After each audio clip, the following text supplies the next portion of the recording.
if trust is broken, you don't name it and you ignore it, it's just going to get worse, right? And so when you actually name the problem, the challenge that our trust is not where we want it to be, then we decide, well, where is it that we want to be? How do we all together move towards that? And that's what I mean by naming it, because if you don't name it, so, another coachy phrase is just, what you name it to tame it. And so because if you don't name it and you continue to ignore it, that team dynamic is just going to get worse.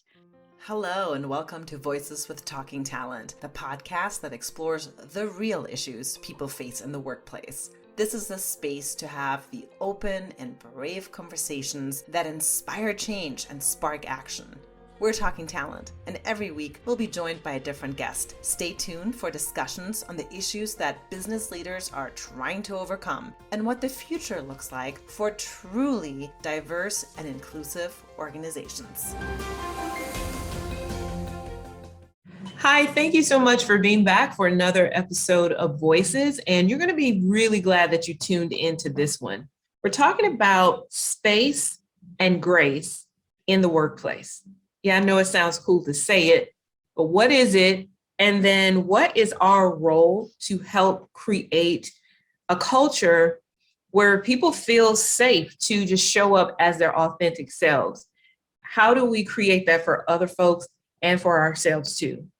Our guest today is Anu Mandapati. She is the VP Head of Inclusion for Talking Talent, and she's a respected and renowned leader in the space, and we're just so grateful to have her back. Actually, this is not her first time on Voices, and of all of the amazing things I can say about her, and I'll let her talk about herself in a little bit, what I really admire about Anu, what I really admire about you, let me just tell you directly, is how thoughtful you are with the way you present information about DEI, which for some people is a sensitive topic. I'm using air quotes for an example of something we're going to talk about later. But you're able to meet people right where they are in their DEI journey. And I really appreciate that about you. And I know that leaders who are watching this, decision makers who are watching this, they're going to appreciate that too. So you all please help me welcome Anu. Thank you. All right, let the people know who you are. Well, as you just shared, so I lead our DEI practice at Talking Talent, and DEI has been at the foundation of everything that I've done in my career. So I've been in mental health, focused on leadership development and, executive and team coaching. And at the heart of it is always DEI. And it's specifically with regards to leadership, inclusive leadership is leadership. It's not something separate. So it's personally and professionally, this is my passion and my purpose. And I love talking about space and grace. I'm excited to be here. Thank you. Earlier I did the air quotes. Remember that, y'all, when I said sensitive topics, because one of the things I know from just listening to you and learning from you, Anu, is that there are things that people consider to be sensitive topics, or these are delicate things, or you've got to have a courageous conversation. But we might need to take another look at the way that we're even setting up to share. Could you talk a little bit more about that and what that has to do with space and grace? Yeah, absolutely. It's really about just setting up the conversation to make sure that you are bringing your best self and that they are also able to receive that message in the best way. One thing I think about is what's the energy that I'm bringing in, and really making sure that I'm in the right space so I can have an objective conversation and really ensure that I know what is it that I want to achieve from this conversation. So that's going to be my driver when I'm in the conversation, because regardless of whatever else might be happening in that conversation, if I know what I want that outcome to be, that's going to help me kind of shift and navigate. And also making sure the other person is in, their best place to receive, whatever the information might be. I think about time of day. I think about their emotions. I think about a variety of things. It's really about setting both people up for success. And then when you have that conversation, how are you actually contracting? Contracting is a very coachy term, but what are the agreements that we're setting up? How can we really create that psychologically safe space to ensure that, we both understand that the why of why we're having this conversation and what we hope to achieve. And typically the why, it's not just to impart information, it's to connect with that person. And you're sharing this information because you care, because you're invested in the relationship. And sharing that why is a huge game changer, because a lot of the times we're moving too fast and we forget to include that why. It's really profound what you said about being aware of the energy that you're bringing to the conversation. Something that I took note of, and I'm already like feverishly taking notes. You said that there need to be some agreements. What would you say are the foundational bottom line? These things have to be agreed upon entering into these types of conversations. And is this something that should be communicated throughout the organization, or is this something that people would set up between themselves? What does that look like? And if you had to say, okay, these three or however many, what has to be there? Yeah, I think at the individual level, at the team level, and organizational level. So we're talking about three different, and Yeah, I'd let's even do say, that. so when I say individual, I mean interpersonal, right? So at the interpersonal level, when you're interacting with one person, this is going to be, it depends on a variety of situations for me to say that these are kind of like the must-haves. So I think taking a step back from all of that, the biggest thing that people want is to know that it's a confidential conversation. Making sure that if I'm about to share something, with you, I might fumble, I might say things the wrong way. So assuming positive intent. And tying into, and we'll talk about the space and grace piece, but that's a huge part of that is and maybe I'm just going to jump right into the space and grace piece of it, because I think it's so pivotal for this. So one for sure is, when I am going to engage in any conversation, I want to give, or interaction, I want to give myself space and grace, because this is a journey. We're all learning about one another and we're all moving forward together. So space and grace, one, is for me.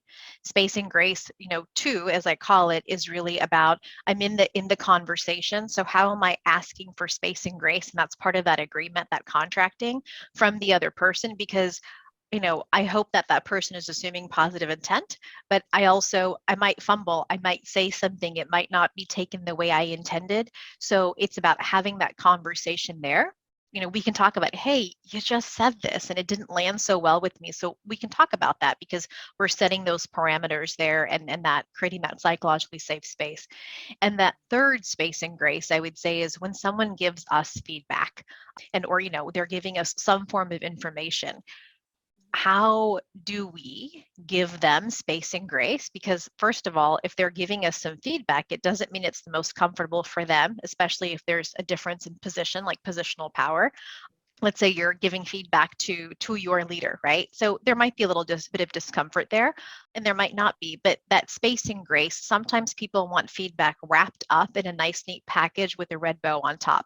That's not always how feedback is given. So when someone's giving feedback, how do we give them space and grace and really take that constructive content from whatever they shared and then take action on that, as opposed to, this person didn't really say it in the best way and I'm really focused on that. That's not the point of it. The point of it is, what's that constructive piece that I can take so I can actually shift my actions and my behavior?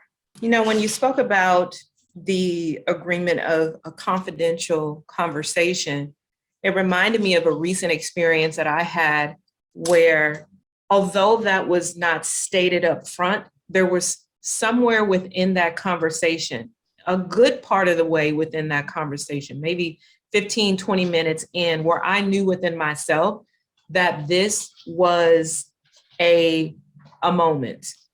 And I said to the person within that conversation, hey, I just want you to know that what you're sharing with me right now stays in this room. And it was a virtual room, but hearing you say that is a point to make during space and grace, especially since we want to create connection and we want people to feel like they can be vulnerable and be themselves. And we want it to be an environment where people feel belonging. That's so important. And you also mentioned assuming positive intent. And I feel like that one's so connected with the feedback one. Sometimes a person, and let's say that we are the people, we might receive feedback from someone who might be very well intended, but it's so uncomfortable to hear it, or we don't agree with what they're saying. How can we help not take it so personally and separate who we are and what we do from what it is that they're saying? Because these are some things that what you're sharing right now, we can ascend to that. What you're saying is like, yes, that's right. That's so true. But when it's actually happening to you, is there any advice you can offer in terms of how to make that distinction so that you can do what you're suggesting here? Absolutely. So, and I don't think it's about doing something when you're receiving the feedback, it's doing the work before. And what I mean by that is, yeah, Yes. Yes. you know, the work before is, what is feedback? It's data. And it's data in a specific period of time. It's a snapshot of behavior and the way it's perceived. It's not a snapshot or an evaluation of who I am. So just like you said, I mean, it literally is, it's how do you take in feedback but not take it on? Like, a lot of the times we assign a meaning to feedback, and that meaning is where it gets a little tricky. If someone says, there's feedback on a specific action. So let's just say for me in my role, so maybe there's a facilitation and I could have improved in a specific area. The meaning I'm assigning to that right then and there is, wow, I'm the world's worst facilitator, or that was just really terrible, or, this person thinks I'm terrible. When we start to personalize it, we're not taking in the feedback, we're taking it on, and it gets really, really heavy because we're assigning a meaning that's doesn't need to be assigned there.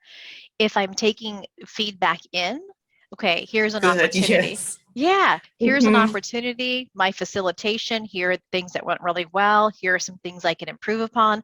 This is great because then I can focus on that for next time. So I just take it in, as opposed to kind of wearing this heavy layer of, assigning that negative meaning about myself, because it's not about me, it's about some specific actions that I took.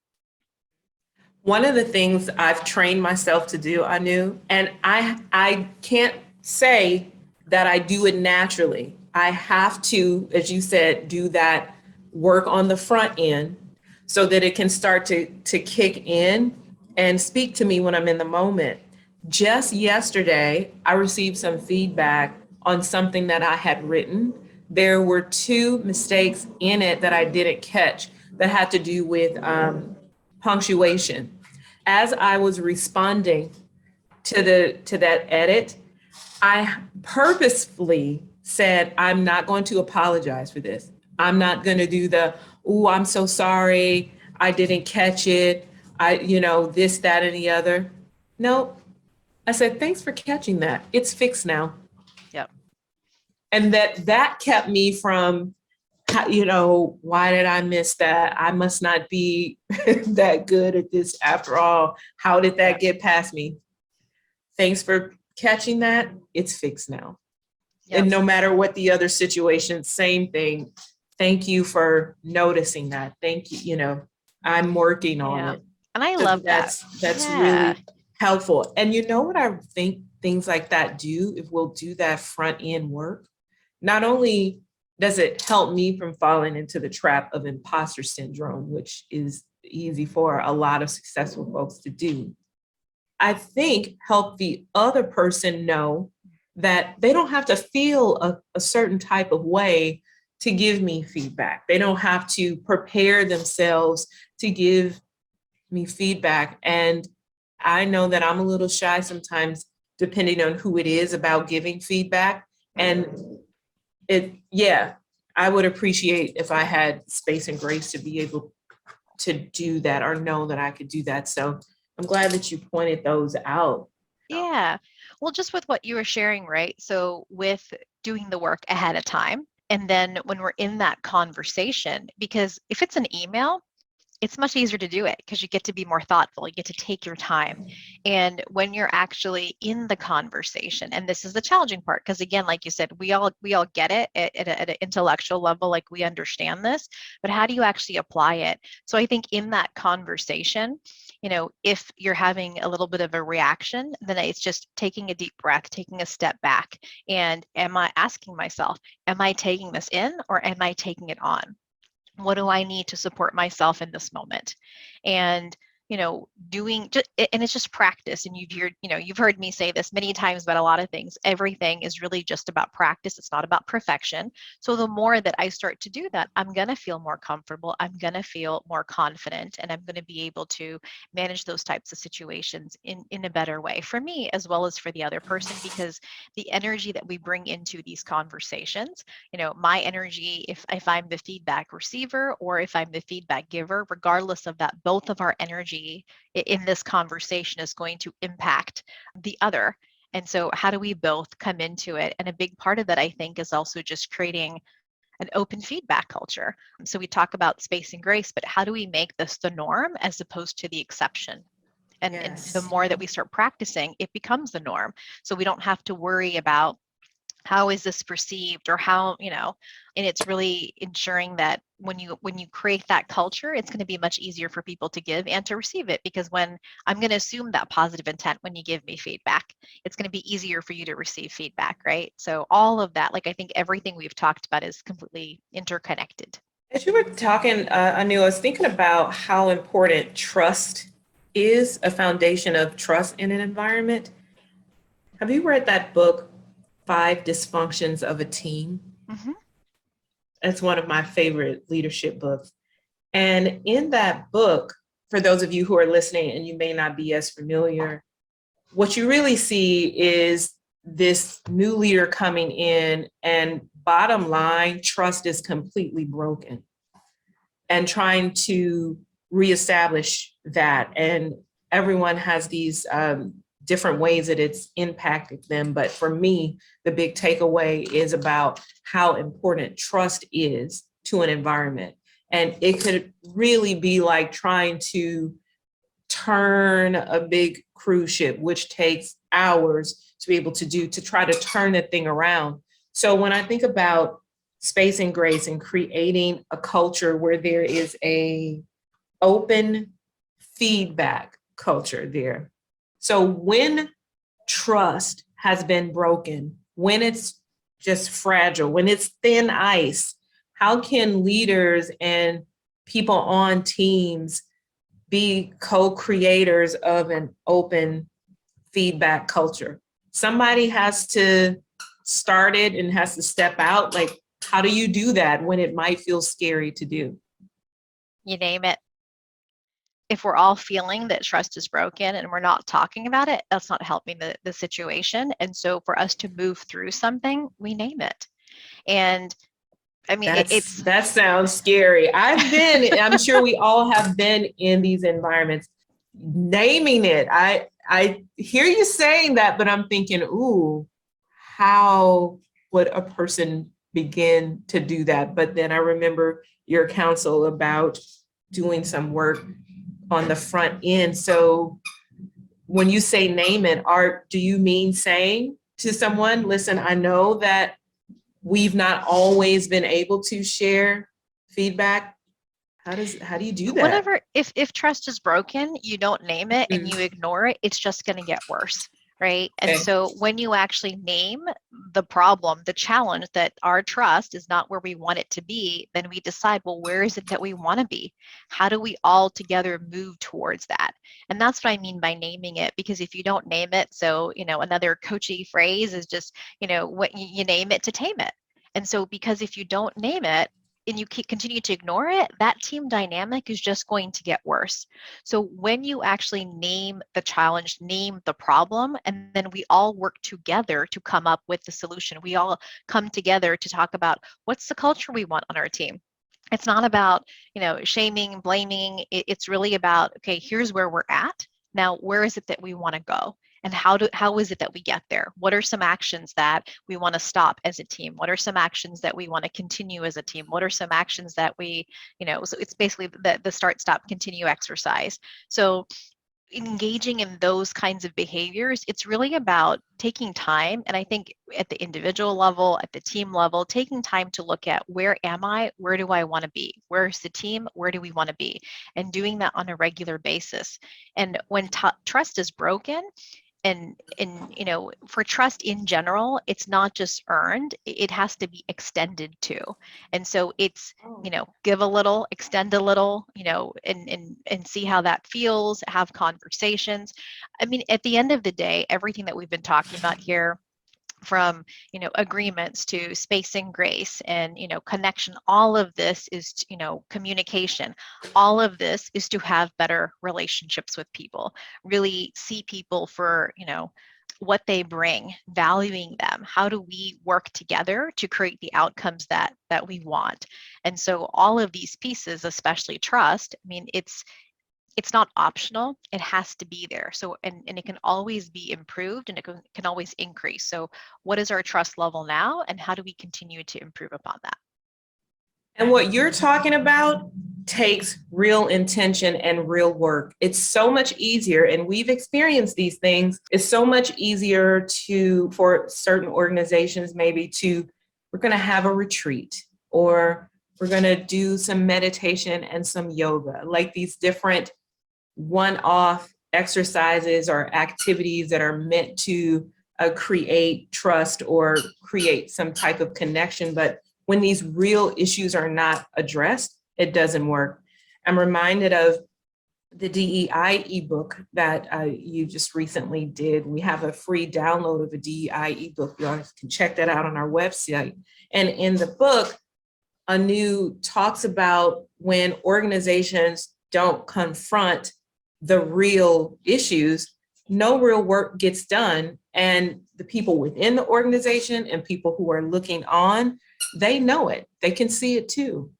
So you've given us some really great foundational next steps to take in terms of creating space and grace.